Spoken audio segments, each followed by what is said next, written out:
Welcome to Ben Franklin's World, a podcast about early American history with Liz Covart. The study of history is key to understanding who we are and how we can affect a better future. Ben Franklin's World will introduce you to historical people and events that have impacted and shaped our present-day world. And now, here's your host, Liz Covart. Hello, and welcome to episode 12 of Ben Franklin's World, the podcast dedicated to helping you learn more about how the people and events of our early American past have shaped the present-day world we live in. Each week, we sit down with an historian to discuss their unique insights into our early American past so we can learn more about who we are and how we can affect a better future. Did you know that Americans undertook their first trade mission to China in February 1784? A mercantile partnership led by Robert Morris sent the Empress of China, a 360-ton Boston-built ship, to Canton, China, 1 month and 8 days after the Congress of the United States ratified the Treaty of Paris, 1783. Why did these merchants look so far east to secure a profitable trade?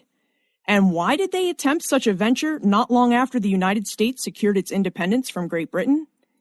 In today's episode, Dane Morrison, professor of history at Salem State University and author of True Yankees, The South Seas and the Discovery of American Identity, helps us discover the answers to these questions and more as he leads us on an exploration of the early American trade with China.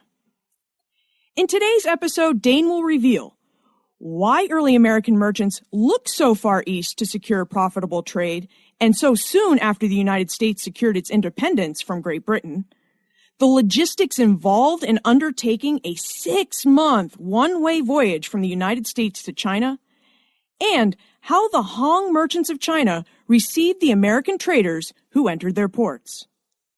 But first, if you haven't done so already, would you please rate this podcast? Your rating will help us keep Ben Franklin's World visible and findable for new people. To rate and review Ben Franklin's World, a podcast about early American history, just visit benfranklinsworld.com/iTunes or benfranklinsworld.com/Stitcher. Okay, let's get to our fascinating conversation with Dane.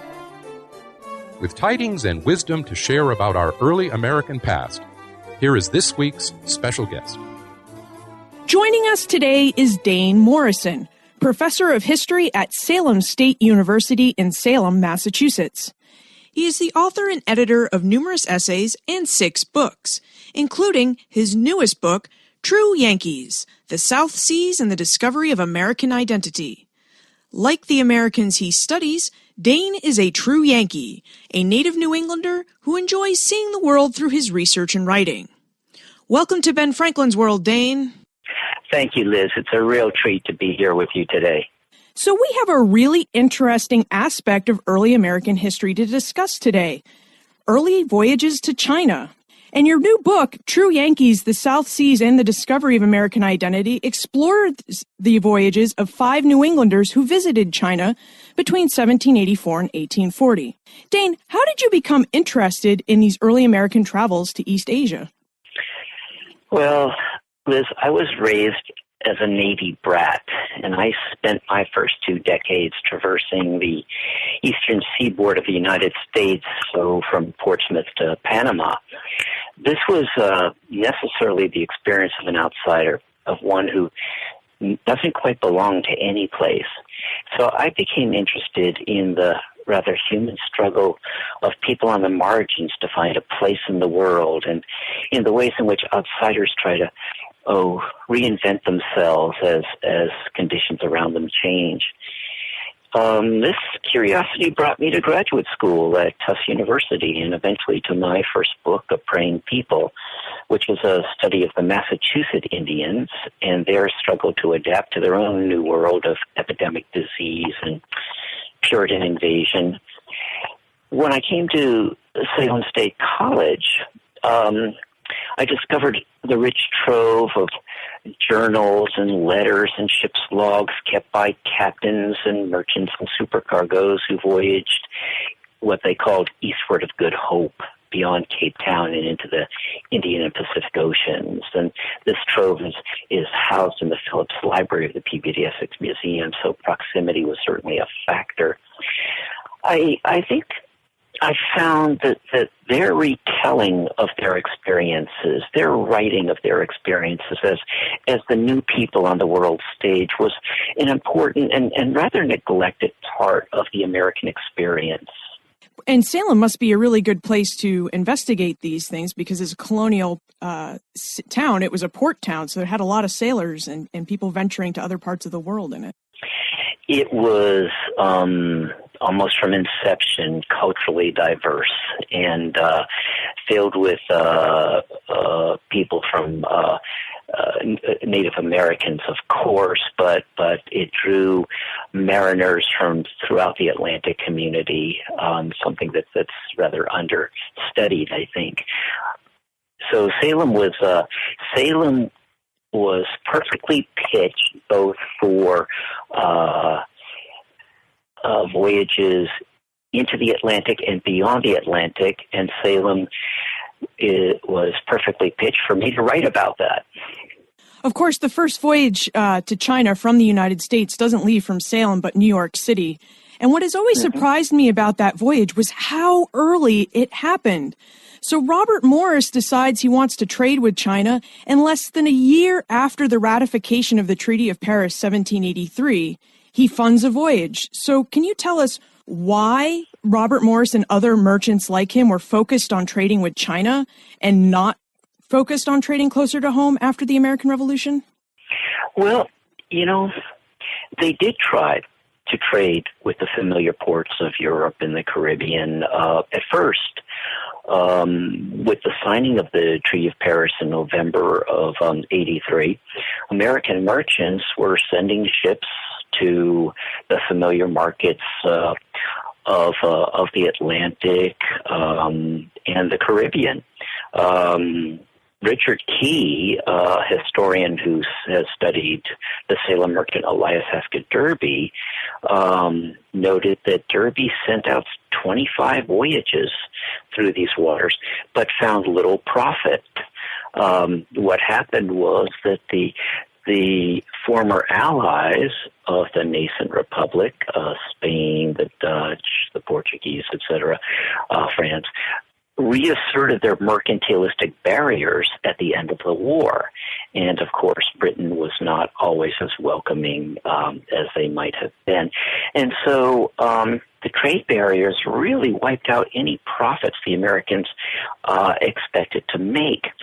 I think to get at their motivations for sailing to the east, it's helpful to start with a document that I think is one of the most important and most neglected in early American history.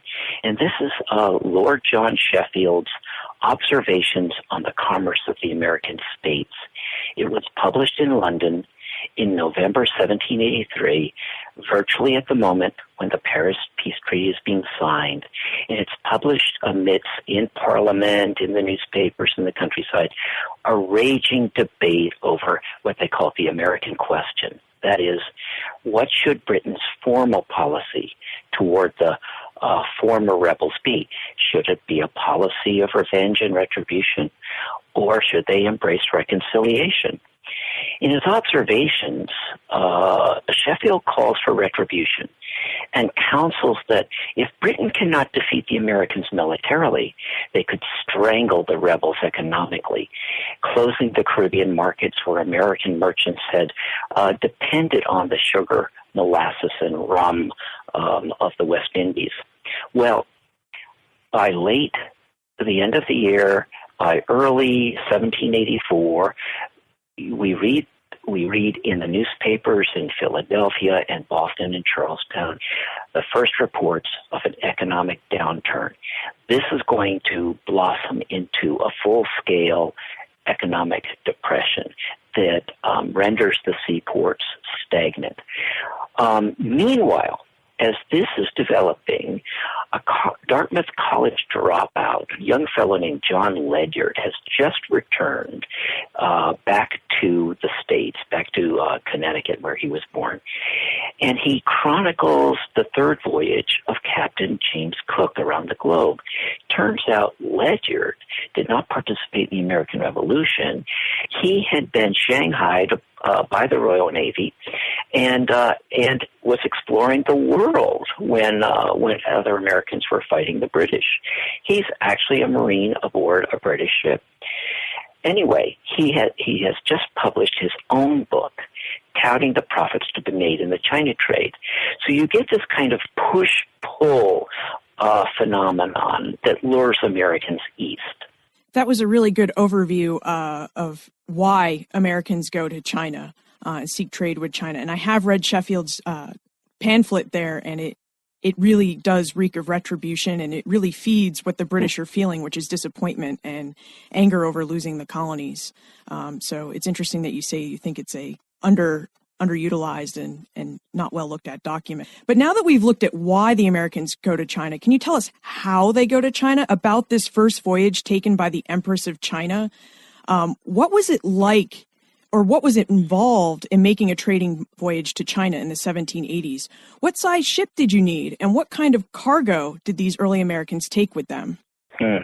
Well, you get a sense of what's involved, and you get a sense of their thinking about what's involved in the names that they give their vessels: the Experiment, the Enterprise, the Endeavor, alongside the Empress of China, the Sumatra, and the Hindu. Before the Revolution, you would have seen the harbors of New York and Charleston and Boston and Philadelphia crammed with a host of charming Betsies and charming Lydias, and during the War of Independence with Yankee rebels and Yankee lasses. But now, as they look farther east to what they call the Eastern Frontier, their experience is one of experimentation. And these early voyages were truly experiments, and getting into the mindset of the people who plan these voyages. This is how they think about it. They call these passages around the world trial voyages. They call the ships experimental vessels. So I guess at the beginning, we have to recognize that no one American merchant had the capital to fund a voyage to the east. Robert Morris in Philadelphia is not the only, but simply the first to get his plans in motion. He organizes a consortium of investors who had to coordinate their efforts to find the ships, the men, the cargoes that would chance the markets in these distant and strange ports. And so the voyage of the Empress of China was organized by Robert Morris in Philadelphia, but involved financing from merchants in New York and Boston. As for the ship, they buy the Angelica. It's a ship just off the docks, newly built in Boston. They refit her for this, what they think is an outlandishly long voyage, a typical voyage, merchant voyage across the Atlantic. Involves maybe four weeks to Europe and maybe 6 weeks back. This voyage is going to be at least 6 months to, and 6 months from, and 4 months in port, at least, is what they expect. So they refit the Angelica and they rename her the Empress of China. She is a full-rigged ship of some 360 tons, rather larger than a pre-revolutionary merchant ship, but absolutely dwarfed by the great hunking 1,200 and 1,400-ton Indiamen of the European East India companies. The officers and the crews, like Samuel Shaw, were veterans of the Continental Army and Continental Navy for the most part. They are young, they are often destitute, and they're desperate to find work. Like Shaw, many of them had served the entire 8 years of service in the Revolutionary War, and Congress was not particularly forthcoming with pay or the pensions that Congress had promised to veterans. In addition, many of them bear the wounds of battlefield. Shaw's partner, Thomas Randall, was wounded repeatedly in battle. A number of them, including the captain of the Empress of China, John Green, suffered confinement in the maw of British prisons. Some were aboard British prison ships here, or in the prisons, Fortin and Plymouth in England itself. The cargo, Morris and his partners had to improvise. The Empress carried the kind of diverse cargo that was common to pre-revolutionary voyages. She carried cordage and wine and lead, iron, and of course the currency of choice, Spanish pieces of 8 Spanish dollars. But this was an experimental voyage to the east, and so the Empress also carried 242 casks of ginseng gathered in the foothills of Appalachia. Wow, 6 months to get to China. Did they stop at any ports along the way just to get a little bit of shore leave? Oh, nice question. Later voyages would stop at the Cape of Good Hope. The Cape of Good Hope becomes a landmark. It becomes almost a kind of home point. This is a place where you replenish your food, especially your fruit, to prevent scurvy, fruit and vegetables.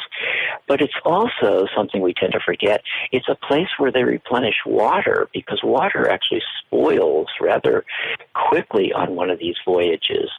But in this first voyage to the east, Captain Green makes an important strategic decision.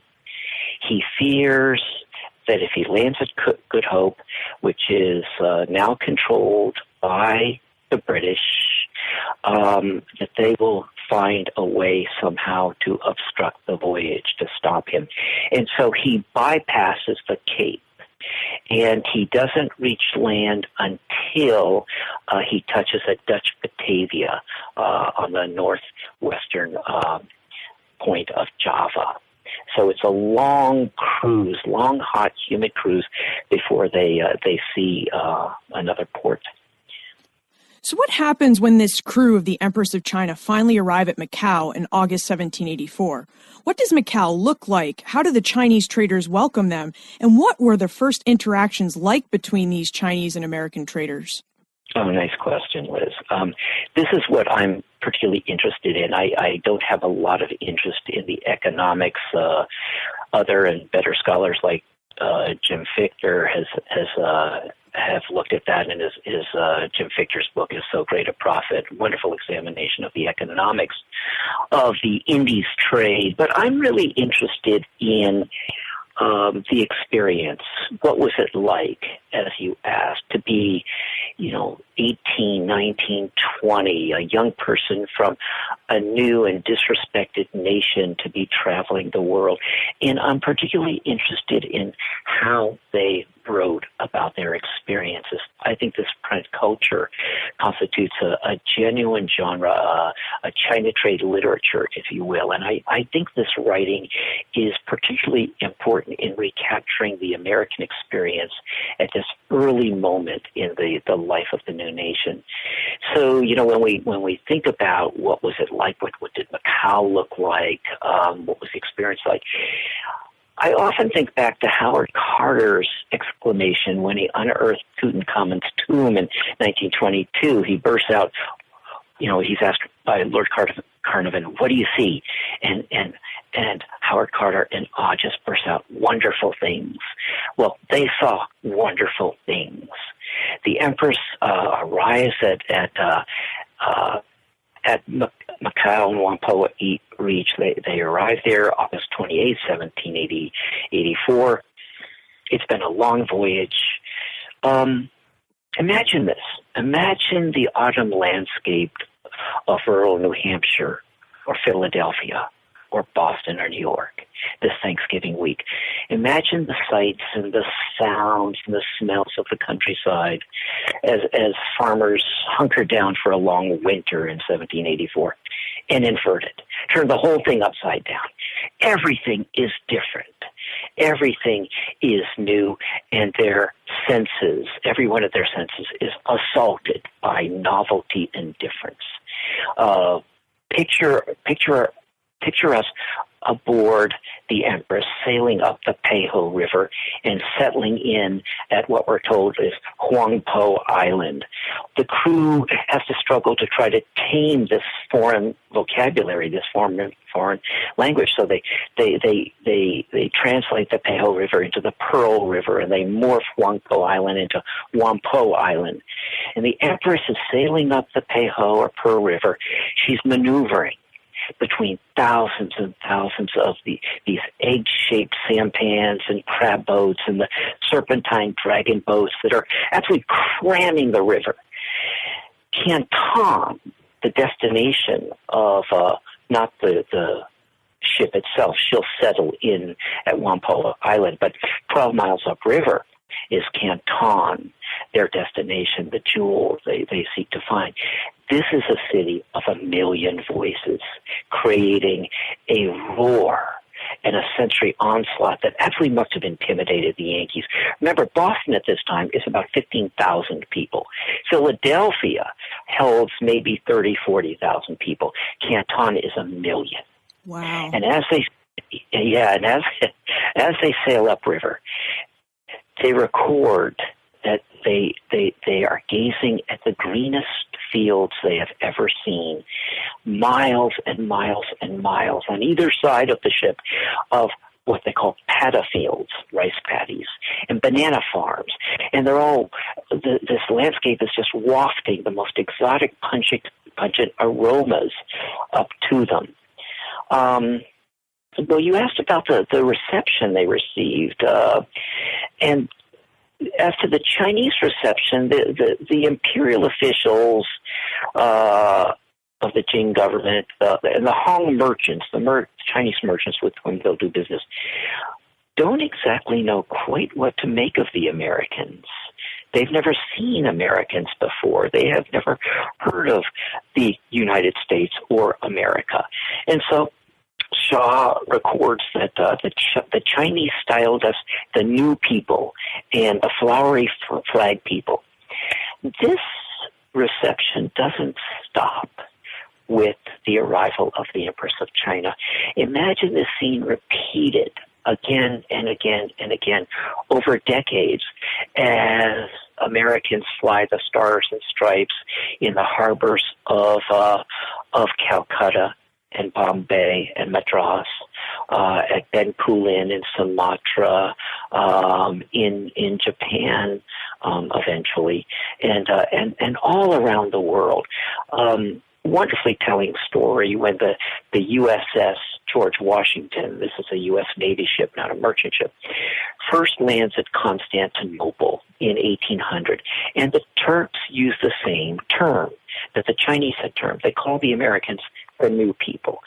And so you are aboard any of these ships, you are very much one of the new people from a very new nation.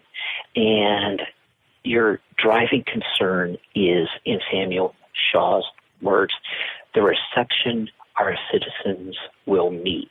How will we be treated by Europeans and by other peoples? How did they overcome the language barrier between English and Chinese? It's not even the same alphabet. So they do then what we do today. They use what's called a pidgin English. Pidgin is a corruption of the word business, and so they use a business or pidgin English. And they learn as much Chinese as they can, but imperial regulations prohibit any Chinese person from teaching a Westerner and what they call an outside barbarian or a Fenghua Chinese language, any of the dialects. So what the merchants are they're required to hire a fellow called a linguist. And I say fellow because it's always a man. They hire a linguist or translator whose English skills are always suspect, at least as described in the American writing. But they manage to converse through this pidgin English, some Chinese, some English, but also some words from India, some words from Sumatra, some words from Indonesia. It's really a pastiche of languages that they carve out. Interesting. Now, one aspect of the experience that we have yet to talk about is whether or not the Americans accomplished their goal.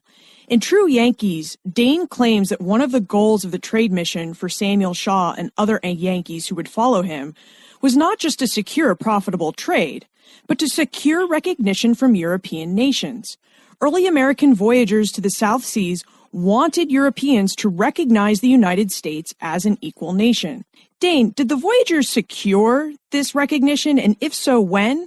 And what exactly does being the equal of a European nation mean? Wow, complicated question. Complicated in part because of the duration of things. As I suggested earlier, Liz, the process continues throughout this entire 60-year period of what is conventionally called the Old China Trade.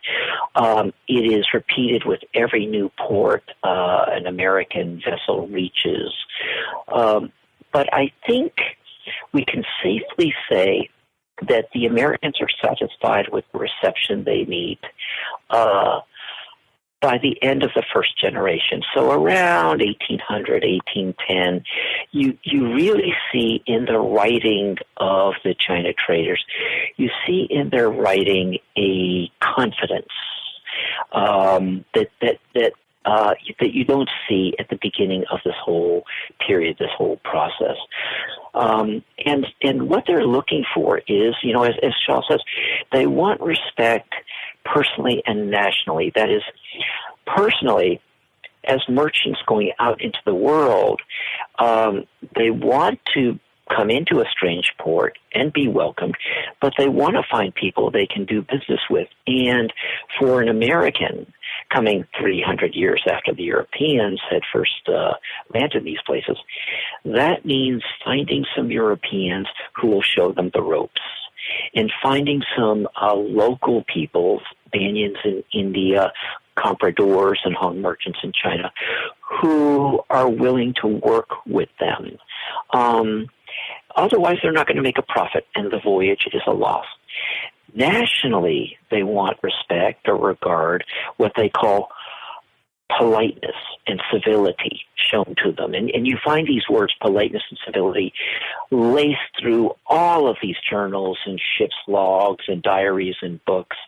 But they want national legitimacy, and that means that when an American ship comes into a foreign port, flying the Stars and Stripes, that the other ships will boom their cannon out.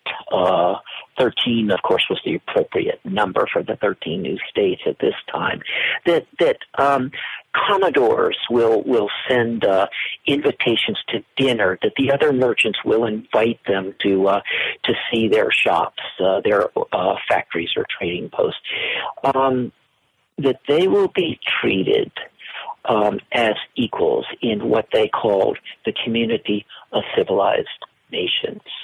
It's a bit ironic because remember that, you'll know this well, Liz, is that nobody goes into the American Revolution, the War for Independence, in search of equality. They go in search of liberty, loosely construed in Jefferson's language as property rights. But scholars like David Hackett Fisher and Fred Anderson have shown nicely that the experience of participation in the Continental Army and Continental Navy morphed the goals of the Revolution, and you've got working-class men, lower middle-class men, middle-class men, now seeking equality.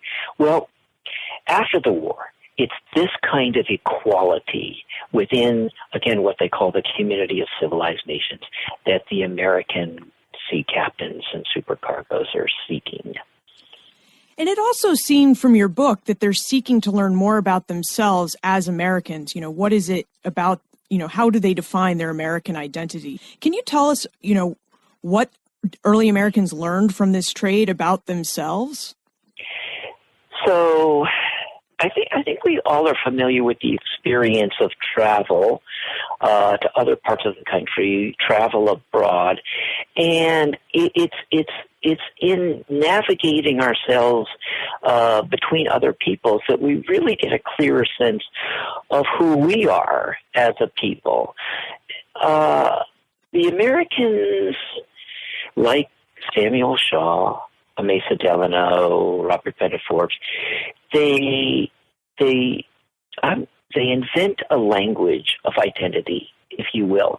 They start to use terms like enterprising, and they're very clear in how they are making these discoveries.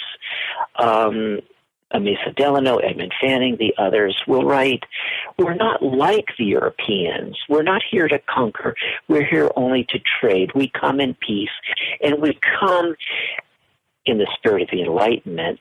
That's the subtext. In the spirit of the Enlightenment, they come to learn about other peoples and to educate themselves.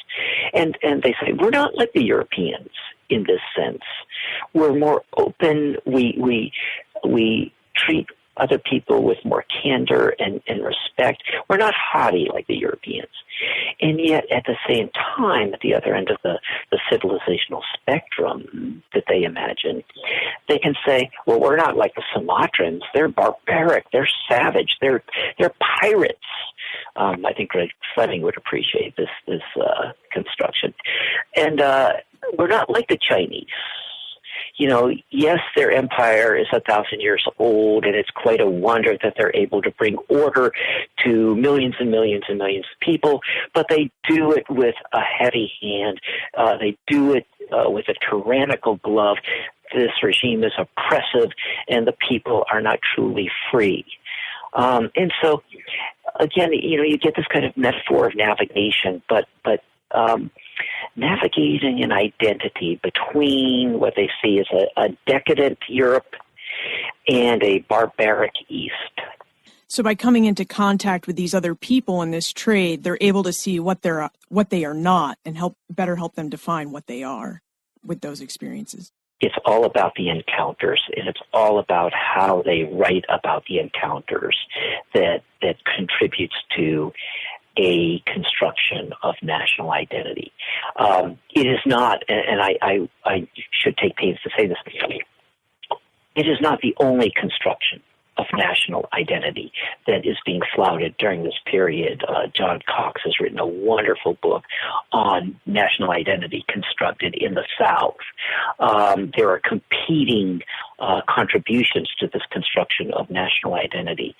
But I think what is intriguing in this study and what is also understudied in this China trade literature is how very popular it was.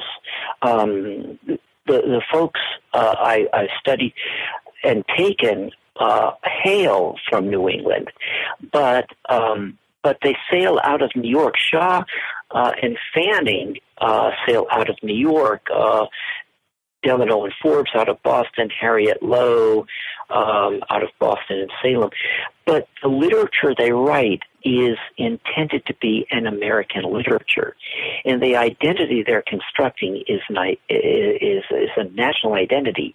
And so when they use the term Yankee, it's not constructed in the regional sense of North versus South versus West, but Yankee, a term, when that term is carried, when it's exported abroad, the Chinese look at Yankees as a national identity, and the British look at Yankees as a national identity.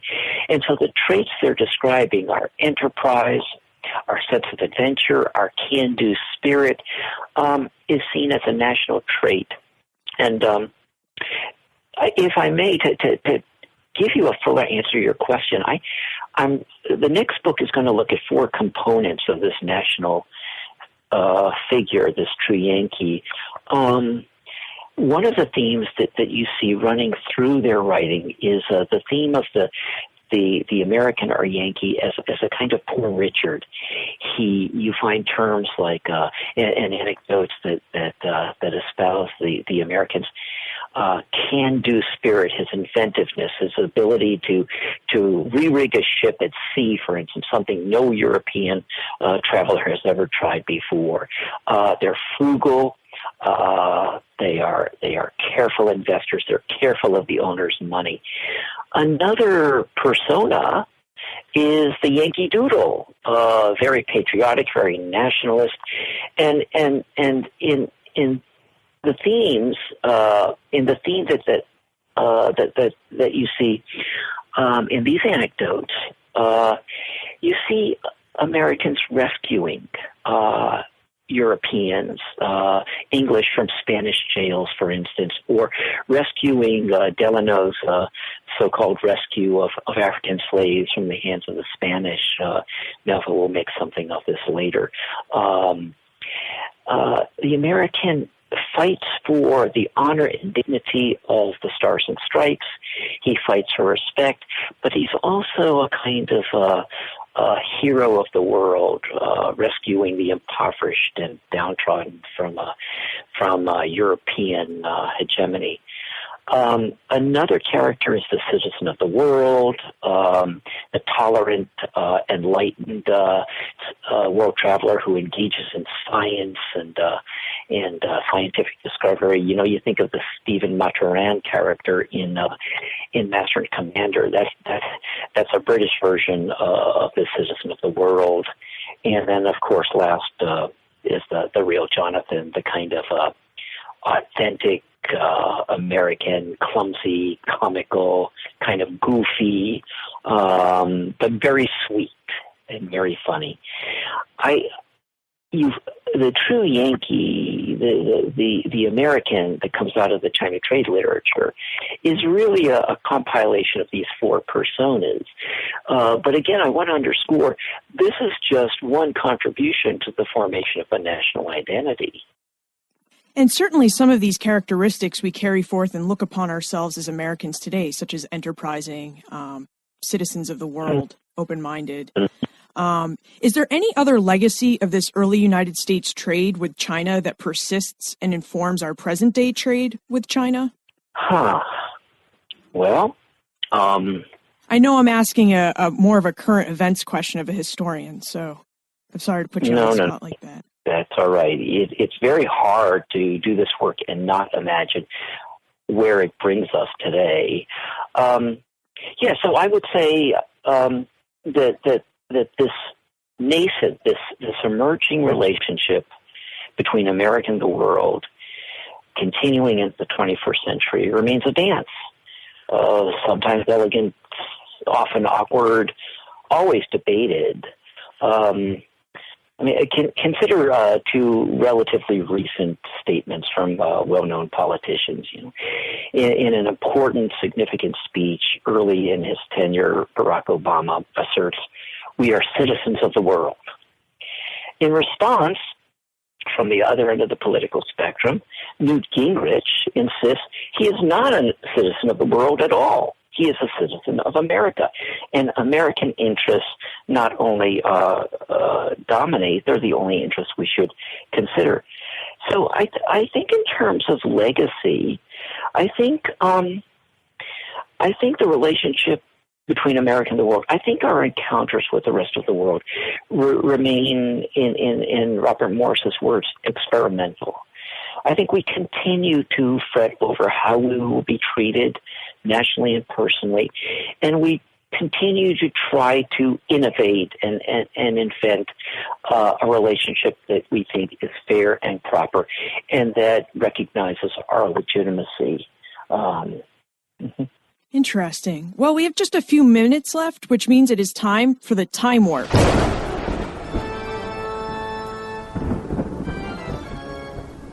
The Time Warp.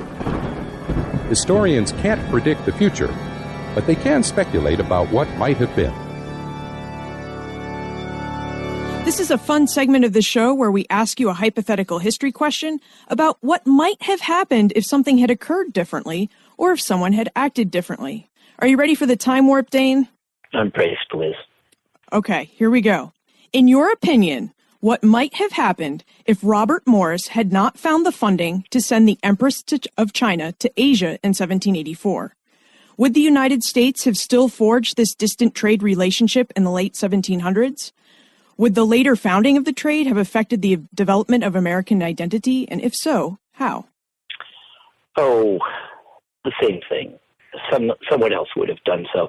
And just at that time, you have up and down the East Coast, you've got merchants in New York and Baltimore, in Charleston and Portsmouth, who are reading Captain James Cook's journals. They're reading Ledyard. They're reading about these promises of plump markets of luxury goods in Canton and storehouses of furs on the northwest coast. At the moment that Morris is planning his voyage, you've got Isaac Sears in New York planning an experimental voyage to the Cape of Good Hope. You've got Elias Heskett Derby in Salem planning voyages beyond Good Hope.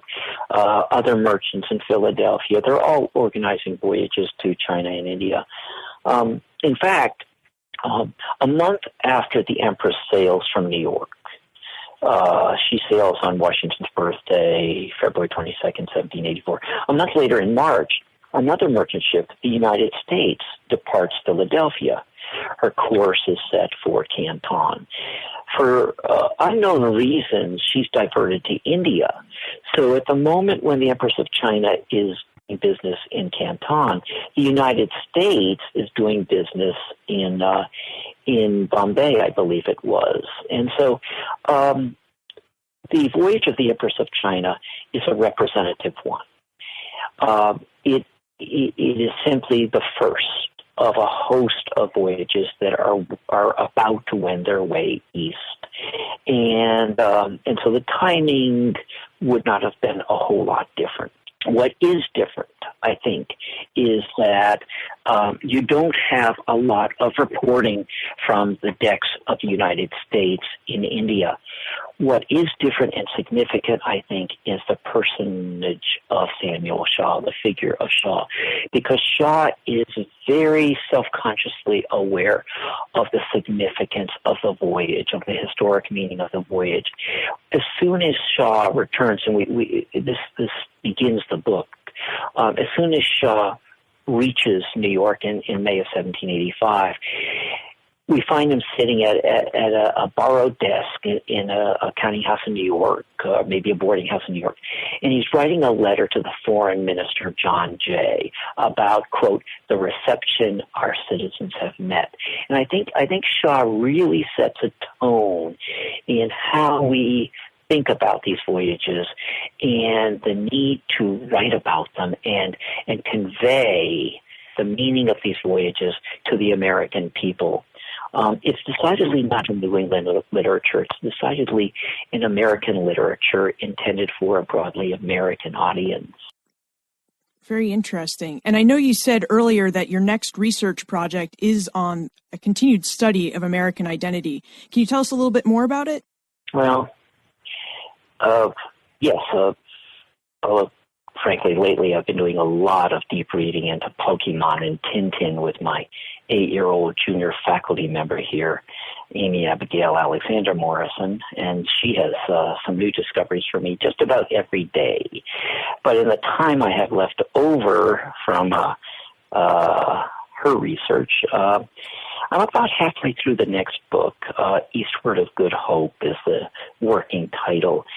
And what I want to do is really look at this China trade literature as a distinctive aspect of the print culture of the early Republic. I want to get into the mindset of these mariners as writers and ask, who were their audiences? What exactly was the intent of publishing a book personally and nationally. How did a working class fellow like Mesa Delano or Edmund Fanning acquire the education to not only keep journals, but actually publish books? And how is it that they kept glowing this revolutionary fervor, this Enlightenment sensibility, long after their voyages were over? So I'm Eastward of Good Hope will really focus on the print culture of the China trade. Great. I'm looking forward to that project already. Where is the best place to look for more information about you, your work, and how to get in contact with you? So, I'm a newbie here. I'm lately come to the technology. I do have a blog called True Yankees that I need to contribute to much more than I do.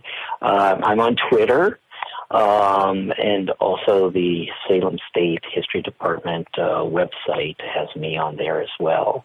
And I would love to hear from people. I'd love to hear people's responses to True Yankees and hear their thoughts about these early American encounters overseas. Well, we'll make it easy for people because we'll include all of the links to where they can contact you in the show notes page for this episode. Well, thank you, Liz. Thank you for this opportunity. And thank you, Dane. Thank you for joining us here on Ben Franklin's World. Undertaking a late 18th century voyage to China from the United States did not prove an easy feat. It took large amounts of money, preparation, fortitude to experience new cultures, and patience. Can you imagine being on board a ship for 6 months before you reached your final destination? It is also fascinating to think about the ways that early Americans' experience in the old China trade have affected our understanding, interaction, and our present-day trade with China. The governance of China has changed a lot in the last 230 years, and I guess so has the governance of the United States for that matter. But some of the legacies of this early trade persist, such as our penchant for comparing the characteristics of our national identity with those who have a different national identity.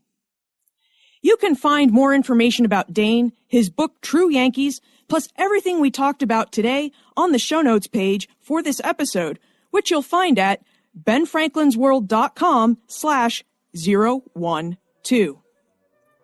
I would greatly appreciate it if you would take the time to rate this podcast, because your rating will help us keep Ben Franklin's World visible and findable for new people.